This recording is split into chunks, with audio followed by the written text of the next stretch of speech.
तेज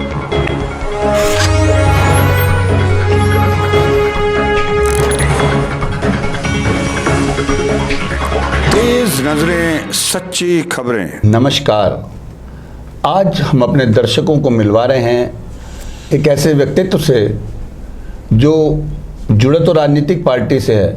इंसान किसी भी राजनीतिक पार्टी से जुड़कर उस पार्टी की सेवा जरूर करता है, उस पार्टी के हर काम में बढ़ चढ़ कर भाग लेता है, लेकिन वो इंसान उस पार्टी तक ही सीमित रह जाता है। लेकिन कुछ व्यक्तित्व ऐसे भी होते हैं जो जिसमें से एक व्यक्तित्व आज हमारे स्टूडियो में आया कि वो भले ही मात्र एक पार्टी से चाहे जुड़े हुए हैं, पार्टी की सेवा तो कर ही रहे हैं, पार्टी जो निर्देश देती है उसके पालन तो कर ही रहे हैं, लेकिन उसके साथ साथ समाज सेवा में भी ये बढ़ चढ़ कर भाग लेते हैं। उसके लिए चाहे वो प्यार से किसी को समझाना पड़े या थोड़ा गुस्से से समझाना पड़े या प्रदर्शन के माध्यम से समझाना पड़े। तो मैं बताना चाहूँगा दर्शकों को, आज हमारे स्टूडियो में आए हैं करण मल्होत्रा, जो काफ़ी समय पहले शिवसेना से जुड़े थे, बाल ठाकरे से, और धीरे धीरे उस पार्टी की सेवा करते करते आज इस मुकाम पर पहुँचे हैं कि पूरे हरियाणा का इनको शिवसेना पंजाब का अध्यक्ष बनाया गया है। तो हमारे चैनल में आने पर करण मल्होत्रा जी, आपका बहुत बहुत स्वागत है।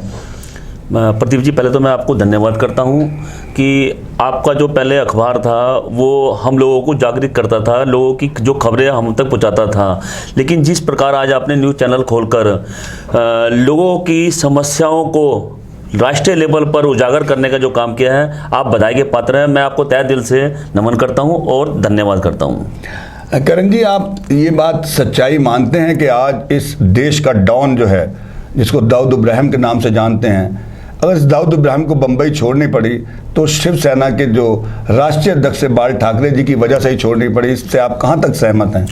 देखिए, मैं बिल्कुल उससे सहमत हूँ कि बाला साहब ठाकरे का जो व्यक्तित्व था वो एक मजबूत था। उन्होंने जो कहना है कि भाई मैंने ये करना है तो वो करना है, उन्होंने कभी वो पीछे नहीं हटे हैं। इसी वजह से हम लोगों ने शिवसेना ज्वाइन की थी, बाला साहब ठाकरे। तो करण जी, आप ये मानते हैं कि जो जोश, जो दबंगई, जो दिलेरी, जो स्वच्छता श्री बाला साहब ठाकरे जी में थी, वही स्वच्छता, वही दबंगई उनके बेटे उद्धव ठाकरे में भी है क्या? वो नहीं, मैं ये नहीं कहूँगा। दबंगता उनमें एक विनम्रता है, जो दबंगता थी वो है राज ठाकरे में, लेकिन बाला साहब ठाकरे की जो छवि है वो हमने अपने पंजाब प्रमुख हैं जो संजीव गनोली जी, हमने उनमें देखी है। वही चीज़ है जो हम उनको याद करके अपने आज शिवसेना पंजाब में मैं स्टेट प्रेसिडेंट बनाऊँ।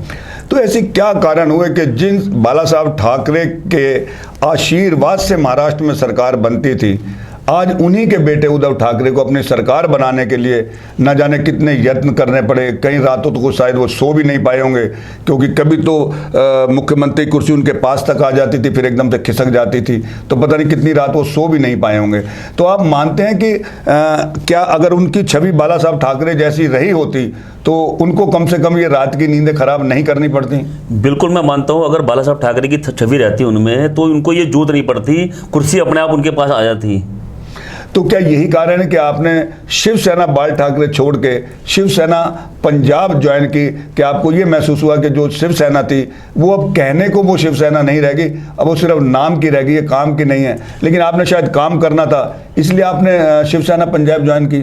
जी बिल्कुल, मैं आपकी बात से सहमत हूँ, क्योंकि जो आदमी ज़मीन से जुड़ा होता है उसको जनता के काम करने होते हैं। महाराष्ट्र में हम लोगों ने कई फ़ोन किए कि हमारे को ये दिक्कत है, ये परेशानी है, तो उन्होंने हमारे को खाली आश्वासन के अलावा कुछ नहीं दिया। करण जी, अब आप अम्बाला कैंट रहते हैं, आपके विधायक अनिल विज हैं जो कि गृह मंत्री भी हैं और बड़ी स्वच्छ छवि है उनकी, तो आपका क्या मानना है उनके गृह मंत्री के बाद पूरे हरियाणा में पुलिस प्रणाली में कुछ सुधार आया है?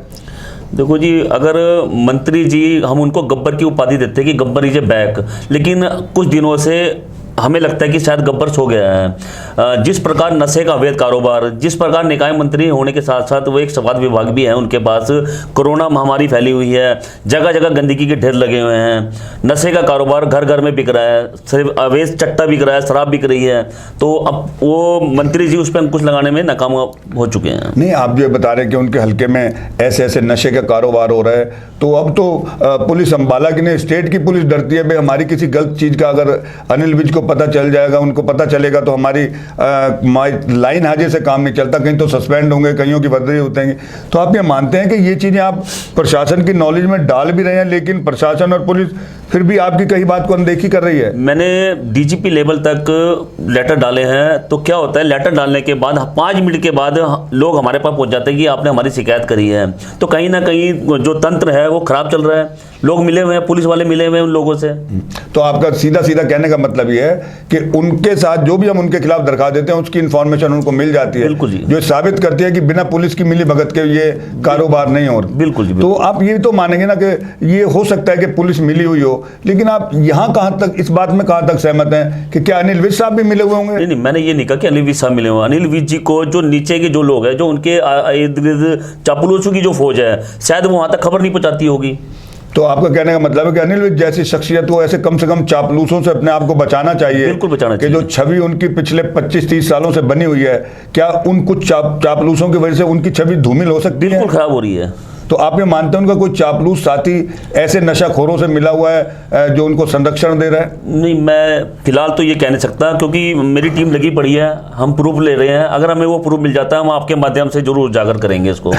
आप मानते हैं करण जी कि अगर अम्बाला कैंट से अनिल विज चुनाव में टिकट से खड़े होते हैं या बिना टिकट के भी खड़े होते हैं तो उनको अम्बाला कैंट विधानसभा सीट चुनाव कोई हरा नहीं सकता? आप इसको कहाँ तक मानते हैं सही? नहीं, अब जो उनकी छवि है इस महामारी की वजह से, जिस प्रकार जो जनता का जो राशन था जिसको ना पहुंचाकर जो इसका असली हकदार था उसको ना देकर उन्होंने अपनी वो छवि कुछ लोगों ने खराब करी उनकी, जिसकी वजह से उनकी जो दावेदारी है कुछ ना कुछ कमजोर होगी। यानी इसमें आप दोषी उनको मानते हैं, उनकी उस टीम को मानते हैं जो उन्होंने तो काम आगे दिया है, उनके कहने पर तो राशन आया है, लेकिन वो वितरण ठीक प्रकार से उनके लोग नहीं कर पा रहे, तो इसमें दोषी उनके वो लोग हैं ना जिनके कारण उनका इमेज डाउन हो रही है। देखिए गुलाटी जी की एक पार्टी की जो रीढ़ की हड्डी होती है वो वर्कर होते हैं। अगर वर्कर कोई गलत काम करेगा तो उसका खामियाजा उसको भुगतना पड़ेगा।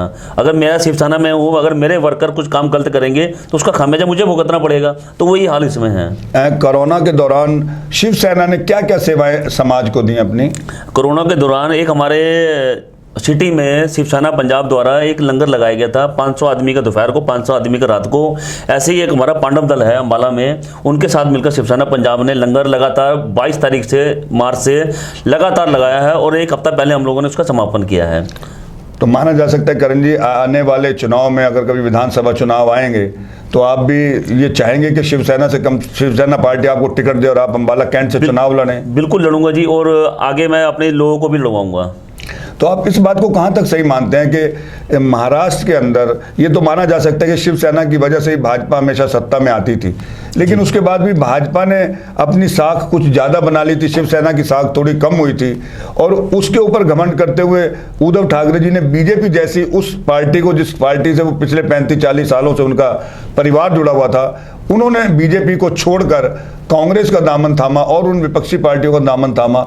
उनका उस दामन को थामना आप कहाँ तक सही समझते हैं? देखिए, मैं थोड़ा सा बताना चाहूँगा कि महाराष्ट्र में जिस प्रकार शिवसेना ने कांग्रेस और एनसीपी से जो गठजोड़ किया था, बाला साहब ठाकरे की नीति थी कि मुझे मुख्यमंत्री नहीं बनना है, लेकिन महाराष्ट्र में लोगों की आवाज़ उठाने के लिए सीएम की कुर्सी जरूरी थी।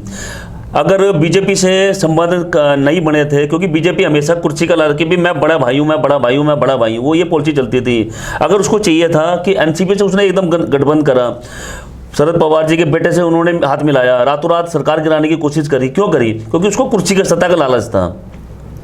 चलिए चलते चलते मैं कहीं करण जी आने वाले समय में आप किन मुद्दों को लेकर, जैसे आपने कहा कि आप हो सकता है चुनाव लड़ेंगे, तो आप अपने ऐसे कौन से मुद्दों को लेकर लोगों में जाएंगे कि आप जिन मुद्दों के आधार पर अपने लिए कम से कम लोगों से उस चुनाव में, जो चुनाव में आप खड़े होंगे, वोट मांग सकें? मैं तो आपके माध्यम से ये कहना चाहूँगा कि मैं जनता के जो भी जायज़ मुद्दे होंगे उनके मैं लड़ाई लड़ूंगा और इन्हीं मुद्दों को लेकर मैं एमएलए के इलेक्शन लड़ूंगा। है ना, जो आपने लड़ाई यानी अपने युवा काल से शुरू करी थी और आपकी दाढ़ी भी अब सफ़ेद हो बुढ़ापे में आ गए, यानी ये लड़ाई मरते दम तक जारी रहेगी जी। और मैं अपने बच्चों को भी यही शिक्षा देके जाऊंगा कि मेरे बाद ये लड़ाई आप भी जारी रखना। चलो, बहुत बहुत स्वागत है आपका हमारा अम्बाला इस चैनल में आने के लिए करण जी। धन्यवाद।